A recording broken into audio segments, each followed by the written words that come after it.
دوپٹہ عورت کی عزت ہوتا ہے، اگر وہ خود اس کو اتار دے تو کوئی کیسے اس کو عزت کی نگاہ سے دیکھ سکتا ہے۔ زندگیاں آسان کسی کی بھی نہیں ہوتیں، بس اپنی اپنی اداکاری ہوتی ہے۔ کوئی جھیل لیتا ہے اور کسی میں برداشت کرنے کی طاقت ختم ہو جاتی ہے۔ ایک شخص نے ایک بزرگ سے اپنی بیوی کا عیب بیان کیا۔ بزرگ نے جواب میں فرمایا، تمہارا دھوبی کون ہے؟ شخص: بیوی۔ تمہارا باورچی کون ہے؟ شخص: بیوی۔ تمہارا صفائی والا کون ہے؟ شخص: بیوی۔ تمہارے گھر کی آیا کون ہے؟ شخص: بیوی۔ دن رات گھر کا چوکیدار کون ہے؟ شخص: بیوی۔ جب تم بیمار ہوتے ہو تو تیمارداری والا کون ہوتا ہے؟ شخص: بیوی۔ تمہارے گھر اور مال کی حفاظت کرنے والا کون ہے؟ شخص: بیوی۔ پھر بزرگ نے فرمایا، تمہاری بیوی ان تمام کاموں کی اجرت لیتی ہے؟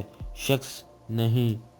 بزرگ نے فرمایا، تم نے اپنی بیوی کا عیب تو ڈھونڈ لیا، مگر اس کی خوبیاں تمہیں نظر نہیں آئیں؟ جو تم کو خوشی میں یاد آئے سمجھو تم اس سے محبت کرتے ہو، اور جو تم کو غم میں یاد آئے تو سمجھو وہ تم سے محبت کرتا ہے۔ ایک عرب دانا نے اپنے بیٹوں کو نصیحت کی کہ 7 قسموں کی عورتوں سے کبھی شادی مت کرنا، خواہ وہ حسن و جمال اور مال و دولت میں بے مثال ہی کیوں نہ ہو، کیونکہ ان میں سے کسی کے ساتھ شادی کرنے کے بعد ساری زندگی پچھتاوا ہی رہے گا۔ انانا منانا، کنانا ہنانا، حداقہ براقہ اور شداقہ۔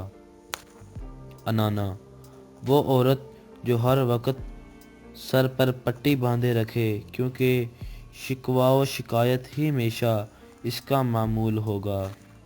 منانا: وہ عورت جو ہر وقت مرد پر احسان ہی جتاتی رہے کہ میں نے تیرے ساتھ یہ احسان کیا اور تجھ سے تو مجھے کچھ حاصل نہیں ہوا۔ کنانا: وہ عورت جو ہمیشہ ماضی کو یاد کرے کہ فلاں وقت میں میرے پاس یہ تھا، وہ تھا۔ ہنانا: وہ عورت جو ہر وقت اپنے سابقہ خاوند کو ہی یاد کرتی رہے اور کہے کہ وہ تو بڑا اچھا تھا مگر تم ویسے نہیں ہو۔ حداقہ: وہ عورت جو خاوند سے ہر وقت فرمائش ہی کرتی رہے، جو چیز بھی دیکھے اس کی طلبگار ہو جائے۔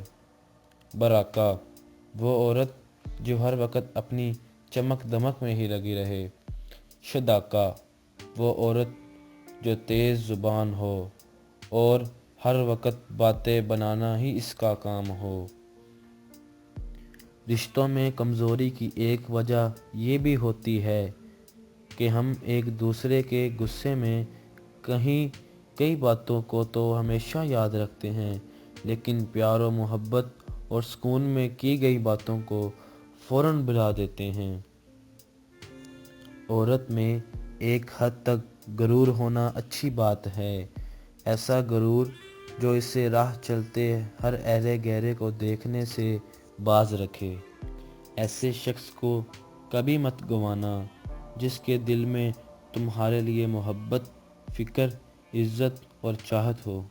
جب دل ٹوٹ جائے تو اٹھا کر اسی مصور کے پاس لے جاؤ جس نے اسے بنایا ہے، کیونکہ اس سے بہتر تو کوئی جان ہی نہیں سکتا کہ کون سا رنگ کہاں بھرنا ہے اور کس دھاگے سے کہاں پیوند لگانا ہے۔ اور کیا پتہ اللہ کو تمہارا صبر اتنا پسند آ جائے کہ وہ تمہاری مانگی ہوئی ہر دعا پر کن کہہ دے۔